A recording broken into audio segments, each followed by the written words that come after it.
Good evening and welcome to the Week in Review. I'm Paris Schutz. We'll be joined by our Week in Review guests in just a moment. But first, some of today's top stories.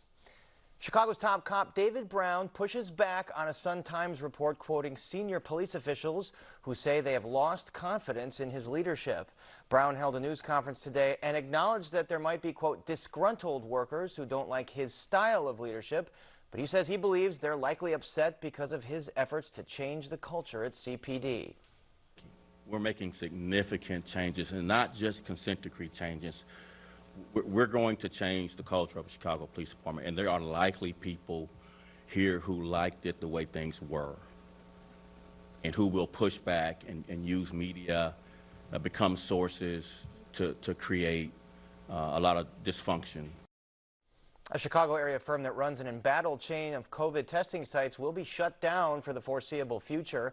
That's the word coming from Illinois Attorney General Kwame Raoul. His office says they've opened investigation into Rolling Meadows-based Center for COVID Control, saying the office is looking into allegations that customers never received their test results or had them delayed, and that others got results even though they were never administered a test. Minnesota's Attorney General has also announced an investigation into Center for COVID Control, and we'll have more in just a minute with the Block Club Chicago reporter who broke the story of problems at pop-up COVID testing sites across Chicago. And the state's daily COVID caseload shot up today. The Illinois Department of Public Health reports 40,642 new cases of COVID-19 in the last 24 hours, with 137 additional deaths. And the Cook County Medical Examiner reports that the county's total COVID death toll has now surpassed 14,000 since the beginning of the pandemic, with more than 1,000 deaths since January 5th alone. And now to our Week in Review panel. Joining us are Adi Quigg of Crane's Chicago Business, Kelly Bauer of Block Club Chicago, Lorraine Forte of the Chicago Sun-Times, and Hannah Mizell of NPR Illinois. Let's get right into it. Despite today's numbers, Chicago's top public health official says she believes the city has finally passed the formal peak of Omicron cases. However, we are a long way from being out of the woods.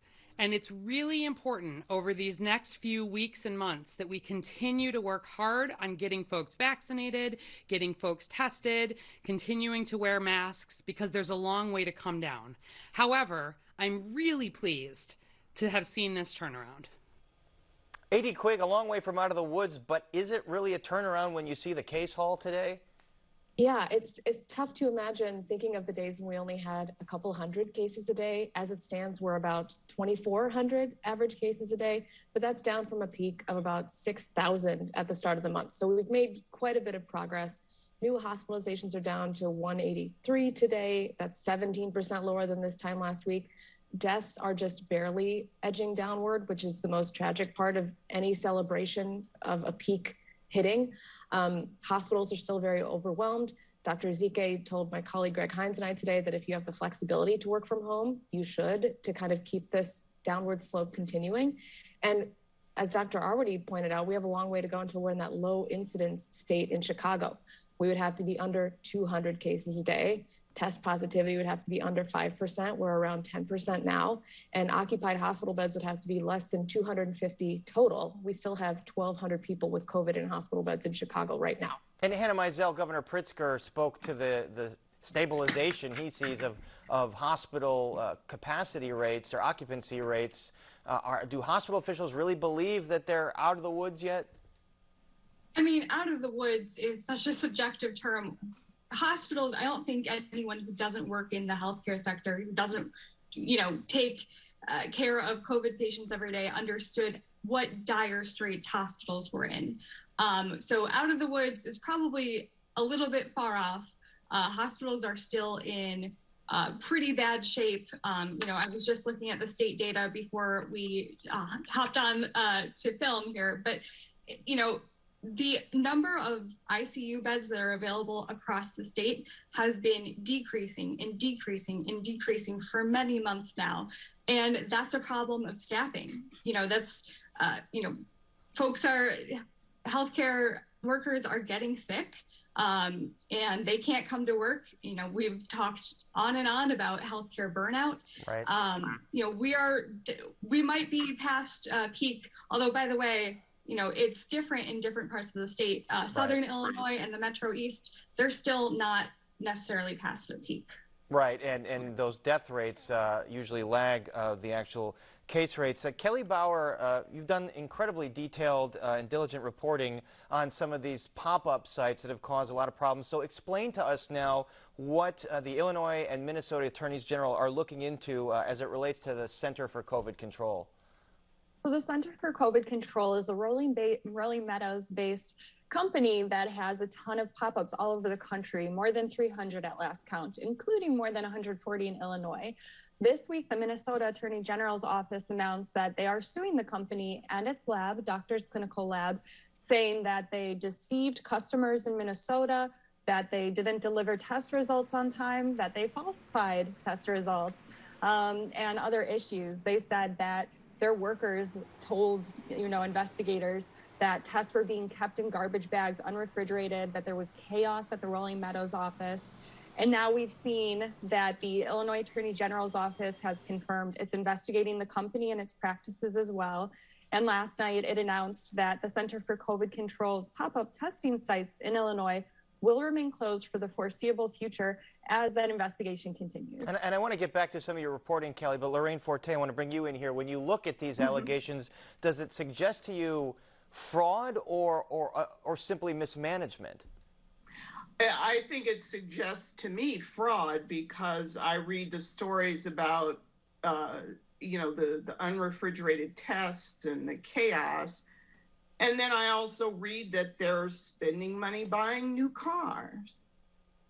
So it could, of course, mismanagement, but to me it also smacks of fraud, and you're just in it for the money at a time when people are really needing tests. They need quick test results. They might need it for job purposes. They might need it for any other reason. And they're just being taken advantage of. And Kelly, speaking of money, you had a story saying that Center for COVID Control received $124 million in federal COVID money. Is that something that investigators are interested in? Yeah, it's $124 million and counting, still going up. And that is something that investigators have said that they're taking a look at. We heard from customers that numerous times they would go to these sites, and you're usually asked to input your insurance information. That way your insurance can be billed the cost of your test. But they said that they had workers tell them, oh, don't put in your insurance information. Sometimes they would give a reason like, oh, it'll make the test go quicker, sometimes not. And we've also spoken to some experts who have raised questions about the way that these places were operating, former employees, people associated with the company, and even a video from one of the founders showed that the company was paying per test that was sent its way.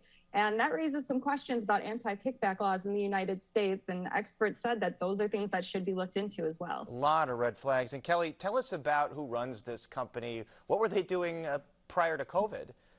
Yeah, this is the thing that everybody's been interested in, right? So before this couple from St. Charles was running this company, they had an axe throwing lounge where you would go and throw axes at targets for fun.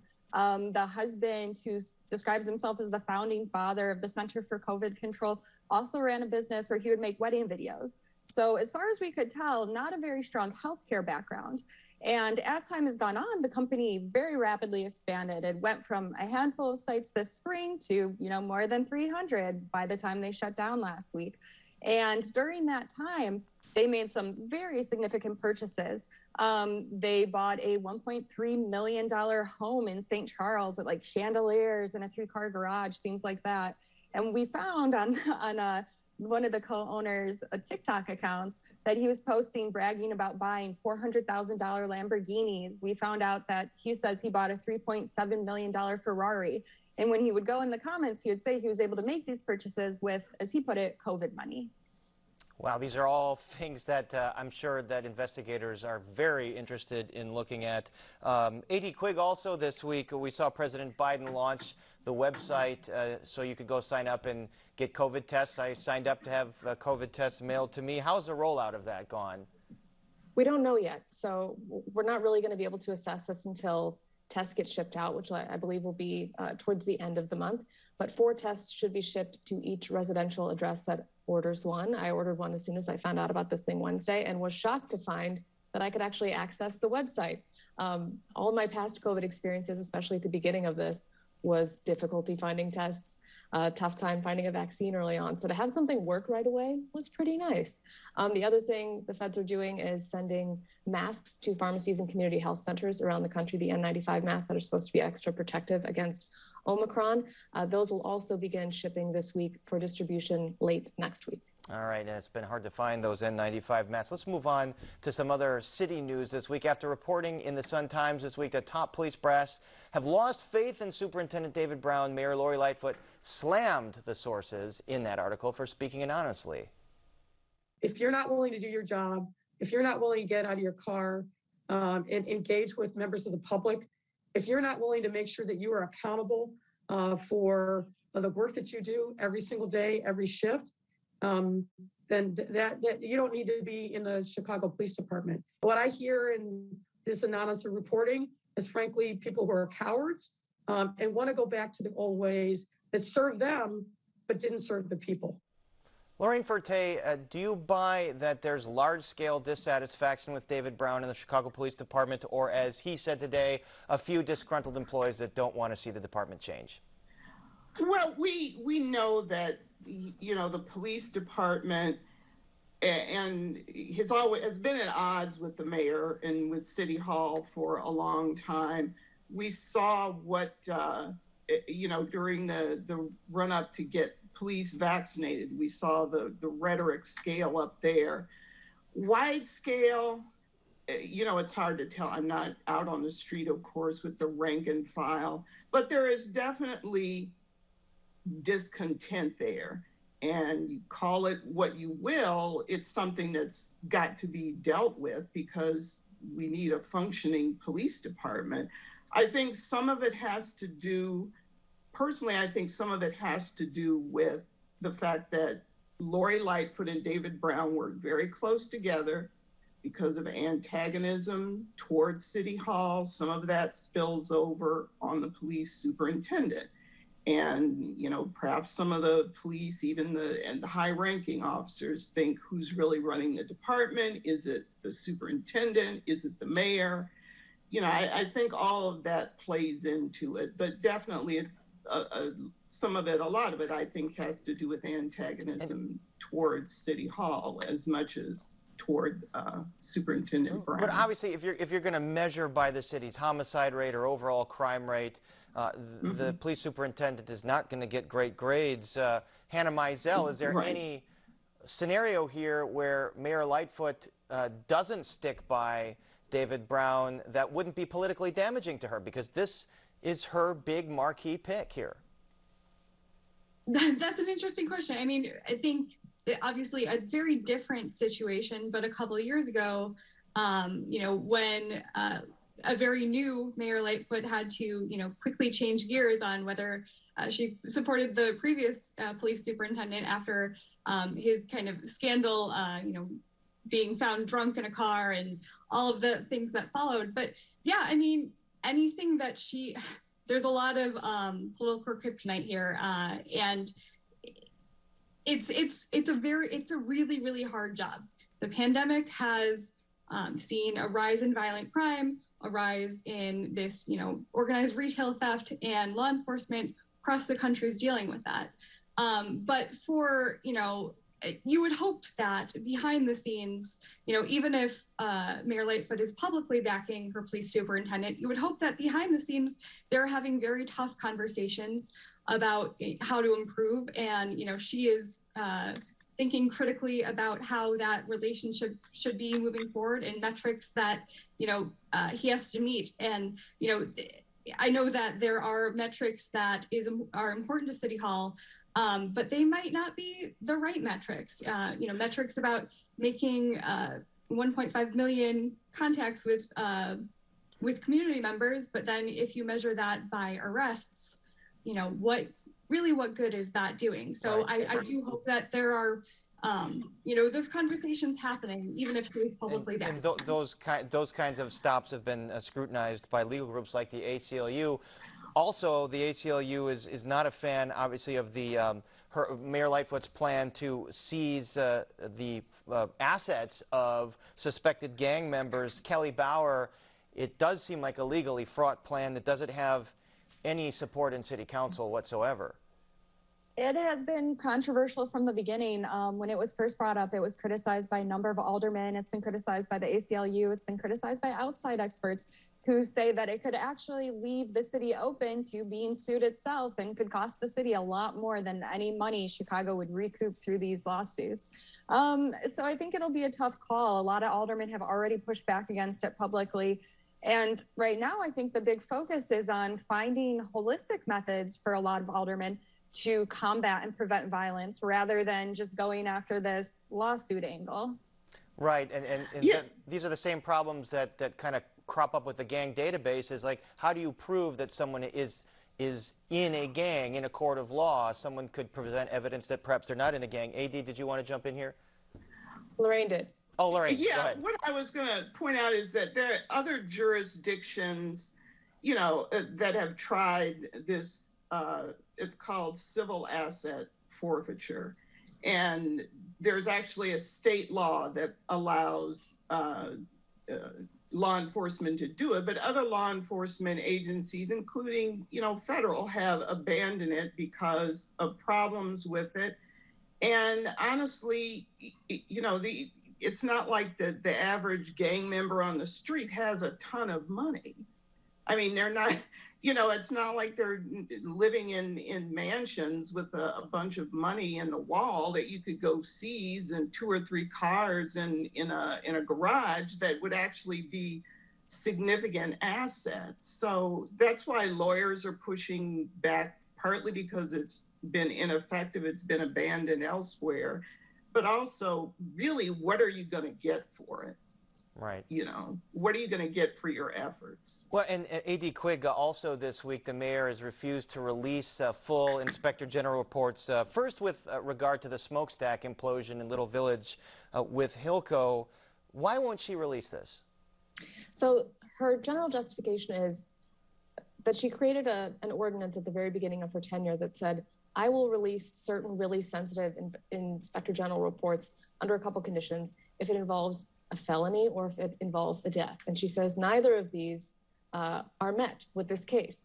What she doesn't say is this is a law that she created. And prospectively, she could change the law to release big cases like this that are in the public interest. To remind folks of what happened, this was back in April of 2020, the implosion at the former Crawford coal plant in Little Village, right at the beginning of COVID when fears were really high about the impact of respiratory illness. So we received this long-awaited report from the IG's office recommending that a public health department employee be fired and 2 others be reprimanded. The city did not fire that employee. They basically gave them a written reprimand. And city officials were warned multiple times that this could be cataclysmic, a disaster, 200 days ahead of time, 50 days ahead of time. So for folks in Little Village, this seems like people were not punished enough, and we don't know the full story of what exactly the city did and didn't do. And obviously it's led to more sniping between her and the former Inspector General, Joe Ferguson. Let's move on to some state news. The GOP race for governor got a high-profile entrant this week as Aurora Mayor Richard Irvin threw his hat into the ring on Martin Luther King Jr. Day. I grew up in Section 8 public housing in Aurora, where I now serve as mayor. Mom had me at 16, a single mother working 2 jobs. Didn't have much of a father, but my granddad, son of Richard Baxter Irvin, taught me to believe in myself. Hannah, there's this like little rope-a-dope going on right now where reports say that Irvin's going to get money from the state's richest resident, Ken Griffin. Ken Griffin puts out a statement in support of Irvin when Irvin announces, but then Ken Griffin says, well, I haven't made any decisions on who I'm going to back, but I just want someone to defeat J.B. Pritzker. Is there any doubt that this is Ken Griffin's candidate here? Yeah, no, I don't think that there's any doubt there. There wouldn't be such a concerted effort, a very well-organized campaign that's been in the works for months. And, this is not just a Richard Irvin campaign. It's something that we haven't really seen in Illinois before. I don't know about other states, but there is a whole slate of these sort of, I guess you would say, moderate business-focused GOP candidates who are running together. You know, everyone from Richard Irvin for, the gubernatorial office to all the way down to Secretary of State and Comptroller. And they're all, going to be singing from the same songbook. And it's very interesting. It's kind of risky. And maybe cashing checks from the same checkbook. Right. I'm sorry, and, I just had to throw that in there. No, and Ken Griffin, is reportedly vowed to spend upwards of $300 million on this campaign cycle, to be able to match the largesse of billionaire Governor Bruce, excuse me, I almost said Bruce Rauner. You're getting your billionaires mixed up now, Hannah. J.B. Pritzker, who, has no problem spending a ton of money on his campaign. In 2018, he dumped $171.5 million to defeat Bruce Rauner. And last Friday night, he dumped another $90 million in his campaign. Right after the news broke that Irvin would get in. Kelly Bauer, Irvin is not a traditional conservative, at least as the party defines itself now. There are others in the race that point to the fact that he pulled some Democratic ballots in the past. He supported things like Black Lives Matter. Do you think he has a path to victory in a GOP primary?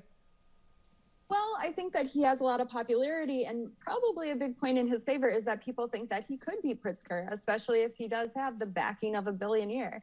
I think that Pritzker, there's a lot of people who have been unhappy with the way things have been handled during the pandemic. It's become a very divisive issue in Illinois, things like mask mandates, things like the stay-at-home order at the beginning of the pandemic. So I think he's in a little bit more of a vulnerable position than he'd hoped to be. So I think that does leave kind of things open for a Republican to stand in, and especially one who could appeal to people who are a little more on the fence and who has backing in a major way from a big funder. Yeah, and my first reaction, and so much of this is about optics, but when I saw the ad and I saw the website with Avery Bourne and Richard Irvin, they really want to get that suburban woman vote. Lorraine Forte, is this a viable strategy, especially considering that you've got 3 or 4 other candidates that might split the downstate conservative vote? Yeah, if you have other candidates, as you said, who are splitting a vote downstate, and if you've got, I'm not a suburban woman, but I'm a city person, but if you have a candidate who can appeal to those suburban women or suburban people in general, I think there is a chance, especially when you have someone who is, I think I read, he's got 10 times as much money as Pritzker, and if he's willing to spend it, money buys an awful lot of ads and an awful lot of campaign mailers, an awful lot of everything that is needed to win. So I think he does have a chance if he gets the Republican nomination. Hannah Mizell, money might also have to buy name recognition. There was a poll out this week that showed Pritzker handily defeating every single opponent in the Republican primary. What do you think? What do you think this primary is going to look like from an Oppo research standpoint, a campaign ad standpoint? Are they just going to tear each other down? Of course they are. It's going to be a mind-numbingly expensive race, and it's going to get ugly pretty soon.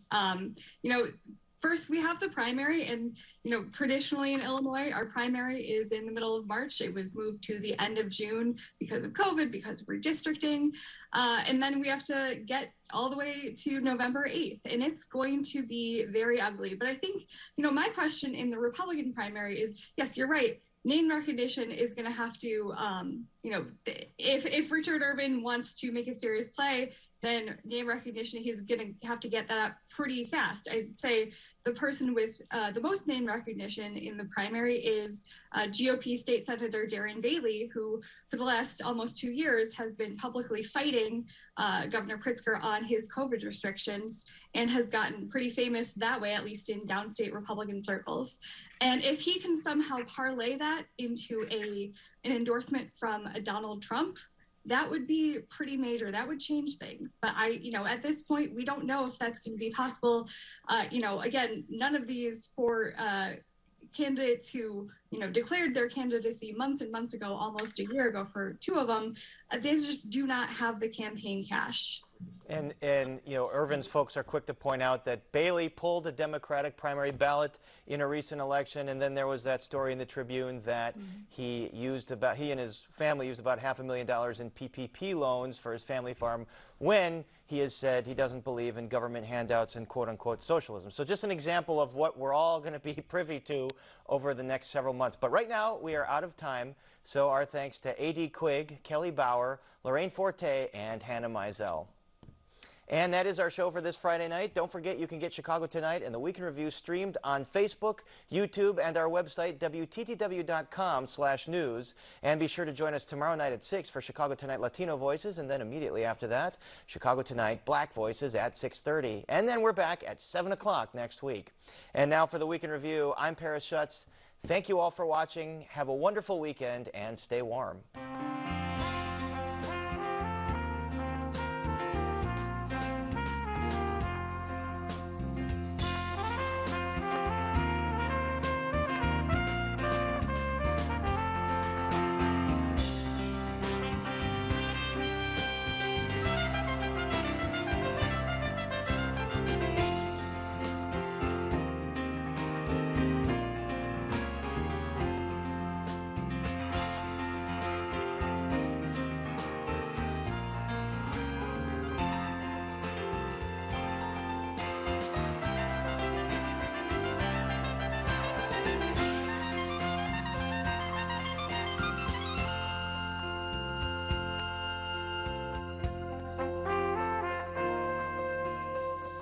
Closed captioning is made possible by Robert A. Clifford and Clifford Law Offices, a personal injury law firm pleased to give back to the community through numerous charitable initiatives.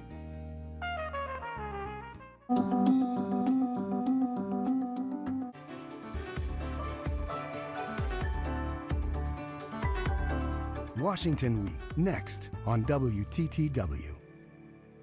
On the Indian Doctor. It said on the radio that everything was better now. Well, it isn't. As Dr. Sharma tries to contain the smallpox crisis. Stay at home and do not mix with other people. The village is skeptical. When can we go back to work then? And the vicar's plan. Stop this Thanksgiving service. Could be a disaster. You must all go home. So you're telling me all these people are wrong? No, you're wrong. The Indian Doctor.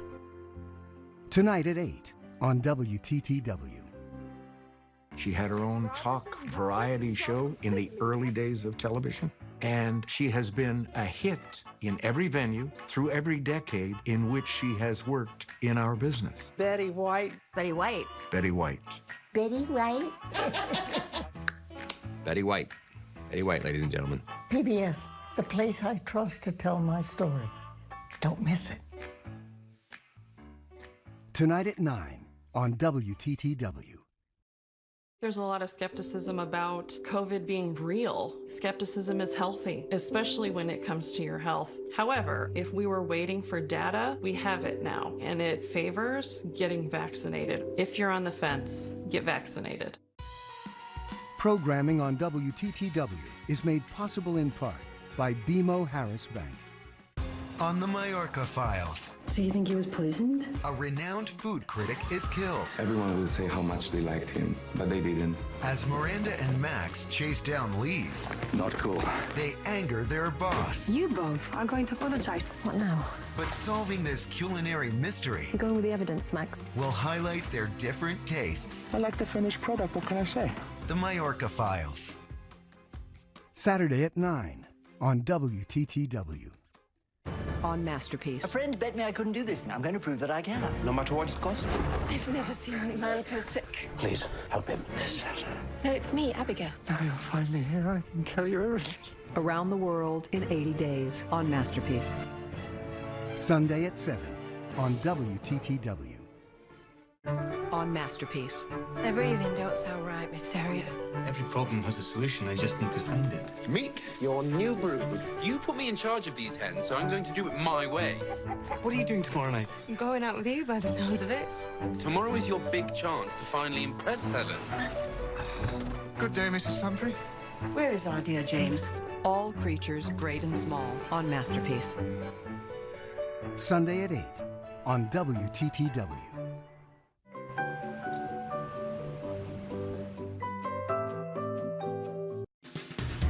President Biden's first year. Nobody is ever organized. Nobody is ever organized a strategic operation to get as many shots in arms. The president faces tough questions at a rare marathon press conference. He promotes his achievements. Some people may call what's happening now the new normal. I call it a job not yet finished. And defends his setbacks. It's one thing if it's a minor incursion. But his messaging on Russia and Ukraine leads to international tension. Meanwhile, the GOP marks the anniversary with pointed criticism. Biden needs to pivot. He's got to get away from representing the radical left. He's got to think of, how do I help the average American? Plus, the motion is not agreed to. Democrats fail to pass voting rights legislation. Next. This is Washington Week. Corporate funding is provided by...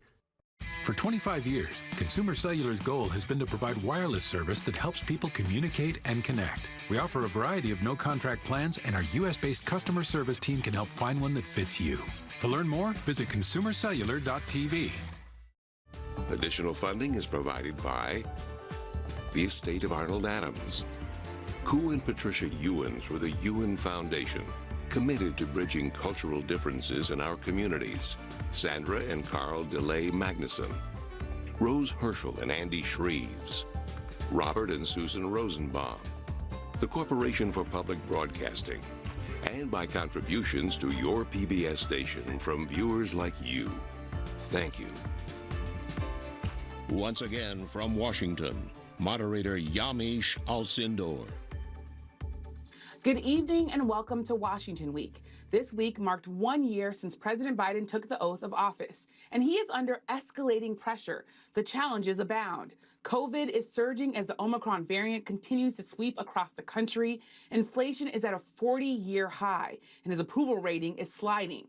On Wednesday, President Biden held the longest presidential press conference in history. It was 1 hour and 51 minutes. He touted his administration's progress in fighting COVID, but he also admitted that more could have been done. Should we have done more testing earlier? Yes, but we're doing more now. And he called out Republicans for former President Trump's continued grip on the GOP. Did you ever think that one man out of office could intimidate an entire party where they're unwilling to take any vote contrary to what he thinks should be taken for fear of being defeated in a primary? A day later, in a fiery press conference, Republicans blasted the president. Here's House Minority Leader Kevin McCarthy. We got an economy that is damaged. We've got cities and streets that are dangerous. We have adversaries that feel emboldened. Joining me tonight to discuss President Biden's tumultuous first year and what's to come, Laura Barón Lopez, White House correspondent for Politico, Carl Hulse, Chief Washington correspondent for The New York Times, and Mike Memoli, White House correspondent for NBC News. Well, thank you all for being here. And of course, we remain remote because we're living through this pandemic. But Laura, I want to start with you. You were in the room at that historic and rare press conference. Talk a little bit about how the president is trying to reset in this moment, especially, of course, as the pandemic continues to dominate everyday Americans' lives. As you mentioned, Yamiche, it was his second solo press conference at the White House since taking office. And compared to the one that he had around March of last year, you know, the president admitted some things that were misjudgments on his part, things that he thought his White House could have done differently, that he could have done differently, including making sure that more tests were widely available for the coronavirus. And also, he talked about how he genuinely didn't expect Republicans to obstruct as much of his agenda as they have so far. Now, some people may be surprised to hear the president say that, considering that during his campaign, he ran saying that he was someone who could create this bridge with Republicans, that he could get Washington working, more like it used to again. And a lot of Democratic candidates who ran against him in the primary kept arguing that wouldn't be the case, that Washington had changed and what he remembered during the Senate years was not possible. And so you've seen that frustration really from Biden more and more. And we're gonna definitely talk about sort of his surprise at the GOP opposition. But Laura, I want to ask you another quick follow-up, which is, what's the White House's thinking when it comes to equity as it distributes tests and masks? There are some people who are very worried that they're going to be the most vulnerable populations not being able to get access to some of those things. What's the White House debate about all this? Yeah, so the White House right now is really trying to come out very forcefully on coronavirus. And, they're trying to show that they're getting ahead of the curve on this. So they're also trying to send masks to a lot of families right now, trying to provide tests to a lot of families. But the CDC director recently told Politico that they think that there needs to be an entire overhaul in terms of how the public health apparatus operates in response to pandemics like this. And so whether or not there are going to be bigger changes in terms of how the CDC approaches this is something that we're going to be looking for. And Mike, Laura really wrote into the second part of this conversation now, which is this conversation about President Biden being surprised by how the GOP is opposing much of his agenda. Talk a little bit about what the sort of conversation is there, how the president is viewing this, especially, of course, you're the Biden whisperer. You've been covering him for so long, Mike. Yeah, Yamiche. In fact, I was on Air Force 2 with Vice President Biden the day after he and President Obama were reelected. He predicted to me then that the fever would break, Republicans would come to the table and work with the Obama administration in the second term. I was with him on the day of the midterm elections in 2018, when Democrats were expecting a big rejection of President Trump then in his second year in office. And he said that once we see these Democratic wins, we're going to see Republicans realize they need to run away from Trump. We heard him after his own election in 2020 saying he thought now is the time to work together with Republicans across the aisle, lower the political temperature. And look at where we are now, a year into office. President Trump is, if anything, former President Trump, a bigger figure within the Republican Party than he was a year ago when they were running away from him in some respects after the January 6th insurrection. The president says he's surprised at the fact that Republicans are still captive to him behind the scenes in the White House. They're really not. But you are seeing President Biden trying to increasingly frame the midterm election argument as a choice between Democrats who may have a policy agenda that they're divided about sometimes, but you know what it is, you know what they're fighting for, versus Republicans who simply seem to be about opposition to anything the Democrats propose. That's what they're hoping to do in a midterm year, which is typically a referendum on the incumbent party. The president, the White House, trying to make it more of a choice for voters. Yeah, well, the fever, as you said, did not break. Carl, we call Mike the Biden whisperer. We call you the D.C. whisperer because you've been covering D.C. for so long. You told one of our producers that President Biden's more than 3 decades of experience is actually working against him. Talk a little bit about that and how sort of the Washington that he remembers is not the one that he's having to deal with right now. Yeah, as they say on Capitol Hill, I associate myself with Mike's remarks there. I think the president basically acknowledged what a lot of us have been thinking for a year, that he had totally underestimated the depth of Republican obstruction because he had worked with Mitch McConnell before. But boy, times have changed. And what I said about, so when the president ran, he was touting his 36 years in the Senate. He's the vice president. He'd worked with Mitch McConnell. He really knows how to do it. But that turned out to be a disadvantage because he thought he was going to be able to engage with Congress, sort all this out. But really what happened to President Biden was that he got down into the muddle of Congress. Congress is always a mess, even at the best of times. And when the president is messing around with them, he looks weak, ineffective. And I think what you're seeing from the White House right now is a recognition of that, and they need to rise above it. When you hear them say, we need to get out in the country more, that's a classic statement from an administration that's struggling in Washington. We need to get out into the country. But I think they may have learned their lesson. You know, they don't need to replay every negotiation phone call they're having with Joe Manchin, because that makes it look like you're not getting things done. They need to figure out a way to look like they are getting things done. And it's going to be difficult. I mean, they're in a fix on their agenda, no doubt about it. Yeah, and one of the things that they're trying to sort out, get done really, is, of course, voting rights. On Wednesday, President Biden promised to do more to reach out specifically to Black voters and address their concerns, which include, of course, access to the ballot box. I have not been out in the community nearly enough. That's a problem that is my own making by not communicating as much as I should have. But later that night, a push by Senate Democrats to change the filibuster and pass voting rights legislation failed. Two Democrats, Senators Manchin and Sinema, people that we've talked about so much on this show, they joined all 50 Republican senators in voting against the measure. And Senate Minority Leader Mitch McConnell is under fire for this statement about Black voters. Well, the concern is misplaced because if you look at the statistics, African American voters are voting in just as high a percentage as Americans. Now, Senator McConnell says he misspoke and he should have said all before Americans. He also defended his record on race by noting he was at the 1963 March on Washington, where, of course, Martin Luther King spoke and delivered his I Have a Dream speech. Now, Carl, I want to come back to you here. Talk about the power dynamics at play. Senator Manchin was literally delivering a speech saying that he was not going to support this change to the filibuster during this press conference that President Biden was having. Right. I think that was a bad timing situation for the White House because it was almost simultaneous that Senator Manchin and, of course, Senator Sinema were going to hold up this voting rights measure. Now, they both support the package itself of the voting rights changes. What they didn't support is changing the rules of the Senate. It failed 52 to 48. The thing is, we all knew this was going to fail because they've been telling us that for months. But the Democrats were hoping perhaps they could convince them that this is such a crisis situation that something had to be done. They didn't get there. I thought the interesting thing about the defeat, though, Democrats the next day, they weren't feeling whipped.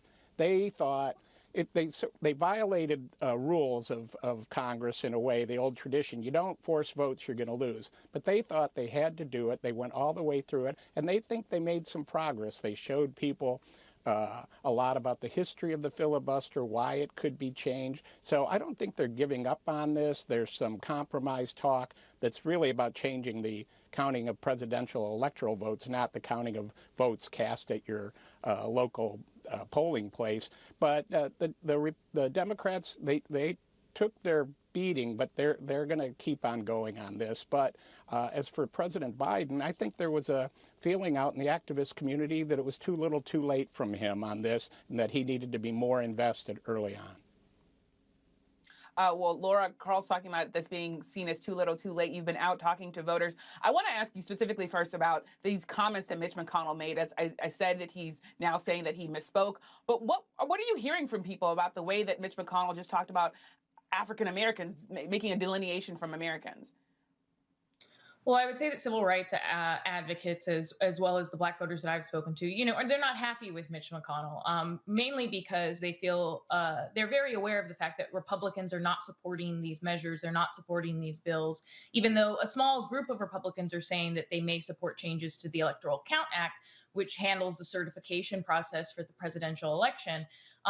The voters are very upset about where Republicans are coming down on this issue. And so, yes, there were activists that did feel like maybe it was too little too late from Biden, but it was also important to them to hear him in Atlanta making this very stark case, saying and posing the question, not just to Republicans, but also to Democrats like Manchin and Sinema, about what side do you want to be on, whether it's Martin Luther King Jr.'s side or Bull Connor's side.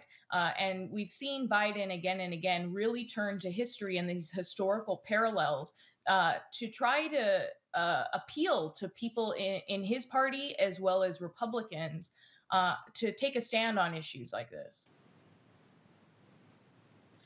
And Laura, when you're talking about people wanting to take a stand, the other thing I think that was really interesting in this press conference was the fact, and I'll put this question to Mike, the president talked about breaking up BBB. He also, of course, has been talking about inflation. What's the strategy here? How's that going to work with the president trying to balance all these things? Well, one of the reasons that the White House was willing to work with Democrats to move on what everyone knew was this losing fight over the Senate rules was in part because they needed time to figure out what they were going to be doing about their Build Back Better agenda. Because you can really look back to last summer when advocates on the voting rights side thought that that was really the moment to move forward on the voting rights debate. The White House, the president himself talked about the fact that if we moved ahead with voting rights, he would lose votes on his Build Back Better agenda. So now we're sort of back to square one on both issues. And what the White House's approach at this point is we have potentially two avenues through reconciliation, through a party line vote to do some big things. It's more likely that Democrats are going to try to get one version, a scaled back version, writing it probably in Joe Manchin's office through this year. The argument to the voters is that part of what this is going to be about is tackling inflation, is putting more money in people's wallets. But obviously, in an election year, the economy is primed to be a significant issue. And then you heard the president talk about this. We're going to get as much as we can, and then we're going to fight over the rest. What he means by that is we're going to take these issues to voters in the fall, frame that choice for them about what Republicans are for versus what Democrats are for, and tell Democrats who, yes, are disappointed this year, that this is the time to elect more Democrats to make sure we can come back at this in the next few years. And I want to, before we're going to switch to foreign policy, but one last question to Carl, if you can really quickly, just give us an update on the January 6th committee. We saw a lot of activity this week. Yeah, I think they're making progress, and I think that the general feeling on the Democratic side is that they're uncovering a lot of material. I'm looking for public hearings later and a probably significant report at some point. Yeah. Well, of course, as that all this is going on, there's the foreign policy. During his news conference, President Biden addressed foreign policy. And when questioned specifically about Russia, he predicted Russian President Vladimir Putin will, quote, move into Ukraine. But he created, President Biden, some confusion when he said this. It's one thing if it's a minor incursion and then we end up having a fight about what to do and not do, et cetera. About an hour later, the White House press secretary released a statement trying to clarify his stance. And the next day, President Biden sought to clear up his position even more. If any assembled Russian units move across the Ukrainian border, that is an invasion. Let there be no doubt at all that if Putin makes this choice, Russia will pay a heavy price. Joining us now from Ukraine is Vivian Salama. She's a national security reporter for the Wall Street Journal. Thank you so much for being up late. I know it's very, very early in the morning there. Vivian, in response to President Biden's comments, the Ukrainian president tweeted, quote, there are no minor incursions and small nations. Vivian, you're on the ground. What's the latest that you're hearing from your sources about this situation? So, Yamiche, a couple of hours after President Biden made those comments, I had an exclusive with the foreign minister, the Ukrainian foreign minister, and he immediately addressed President Biden's comments. And he said, there's no such thing as half aggression. You're either aggressive or you're not aggressive. And what he warned is that by even trying to distinguish between a minor incursion or a full invasion, which, by the way, has some background information that is actually what the NATO allies are talking about. I'll get to that in a minute. But what the foreign minister said is that if you distinguish, you basically give a green light to Putin to find excuses to carry on with his aggressive behaviors. And so what the White House was trying to clarify, and something that I've been talking to a number of U.S. and NATO officials, is that there is a distinction right now taking place between what President Biden called a minor incursion, which they basically mean not a full-on invasion of boots on the ground, perhaps cyber or some other hybrid warfare. But his language, unfortunately, kind of reverberated across Ukraine because they thought that it was sending a negative message to President Putin. So that's the latest there. Yeah, and his language sending a message. It also, of course, as we said, created international tension. Talk a bit about what the consequences are that Russia might face, whether there's a feeling at the White House and maybe with NATO allies that the president's warnings to Russia are going to be enough to stop them from any sort of invasion that they might be planning for Ukraine.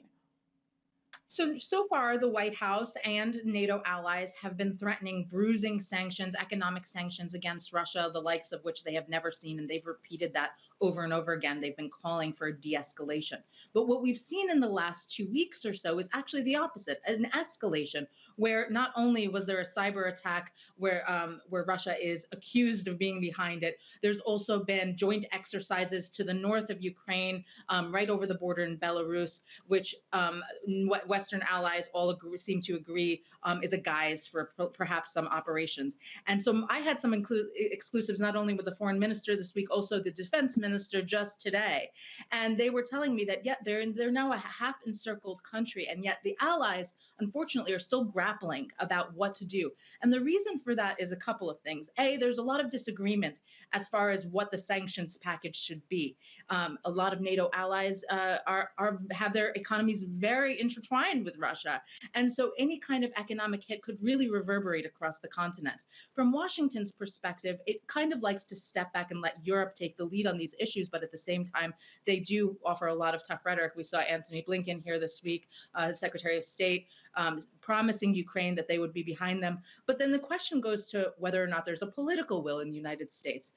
We're in a midterm election year. The president, as you've been detailing throughout the show, has a really tough road ahead. There's a lot going on with the pandemic and other issues, the economy, inflation. You listed them all. And so there's so much focus on that it's very hard to then kind of go forward with something like this. And in Europe, there's not that much incentive because of the economic consequences. And so right now, what the Ukrainians are telling me is they need to move quickly before an invasion happens, not before it's too late. And that's where we stand now.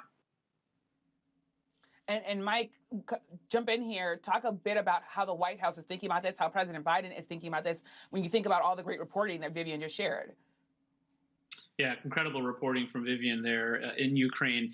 Think about it, Yumesh. I remember being on set with you around the 6-month mark of the Biden administration. We had both just come back from Geneva, from the president's first foreign trip, which was about showcasing the alliances restored with our European allies and speaking tough and directly with Vladimir Putin. And now think about where we are at the 1-year mark. What happened this week and what was really revealed is the president likes to say, no one doubts that he says what he means, but sometimes he says all that he means. And that was exactly what happened. The president speaking too candidly about some of those divisions behind the scenes within our alliances at a time when the strength of that alliance was the primary deterrence that our national security team and our allies were trying to put forward with Russia. And so it's also worth noting that the President Putin follows American politics. He saw what happened to the president's approval rating, what his standing has been since the withdrawal from Afghanistan. He is using this as an opportunity to test President Biden, who has made his foreign policy so much about this battle between autocracies and democracies, and he sees an opportunity here.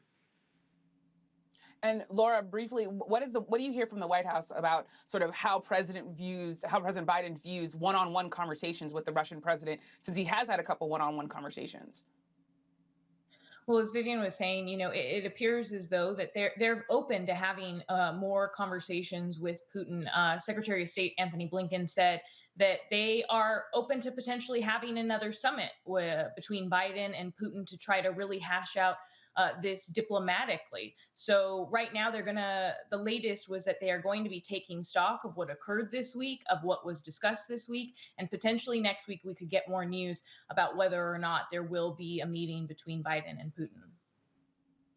And Carl, you're on Capitol Hill. What is the sort of thinking about foreign policy and how it might impact the midterms, as this is sort of a political football here?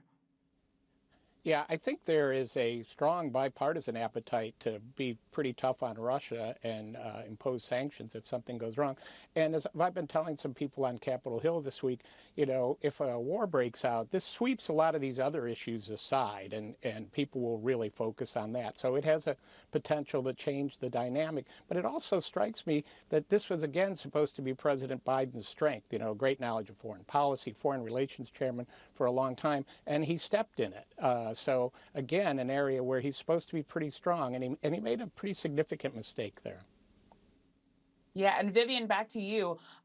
President Biden's poll numbers have really taken a hit since the Afghanistan withdrawal. Now, of course, there's this issue with him misspeaking or with him wanting to clarify his comments. Talk just a little bit about the impact of the president's rhetoric here on the foreign stage. And we have about a minute left, so I'm going to give it to you.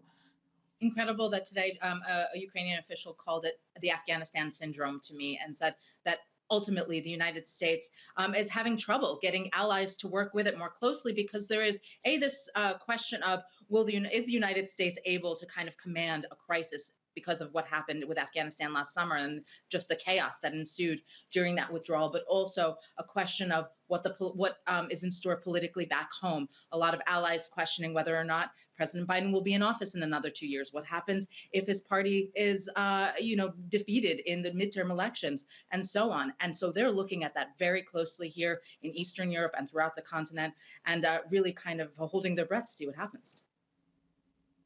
Well, it's interesting that they're still holding their breaths. I remember being in Geneva with Mike Memoli and so many other reporters talking about this idea that there are a lot of European leaders, a lot of world leaders around the world that are just looking at President Biden thinking, how long is this Biden doctrine going to last? So thank you so much, Vivian, for sharing your reporting, for joining us from Ukraine. I, again, am indebted to you for waking up so early. I will definitely thank you when you're back stateside. And thank you also to Laura, to Carl, to Mike. They will be joining us as we continue our conversation on President Biden's first year in office on the Washington Week Extra. Find it on our website, Facebook, and YouTube. And also tune in Monday to the PBS NewsHour. They'll take a look at a Miami dance troupe's new spin on the classical ballet Swan Lake.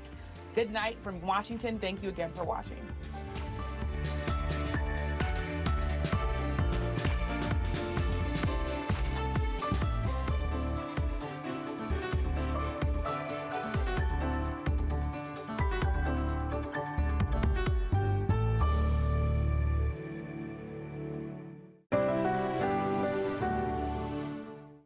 Corporate funding for Washington Week is provided by Consumer Cellular.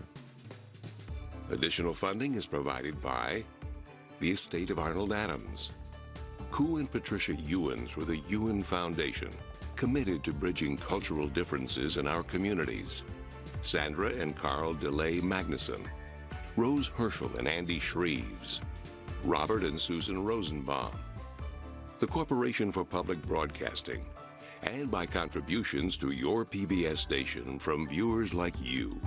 Thank you. You're watching PBS. On the Indian Doctor. It said on the radio that everything was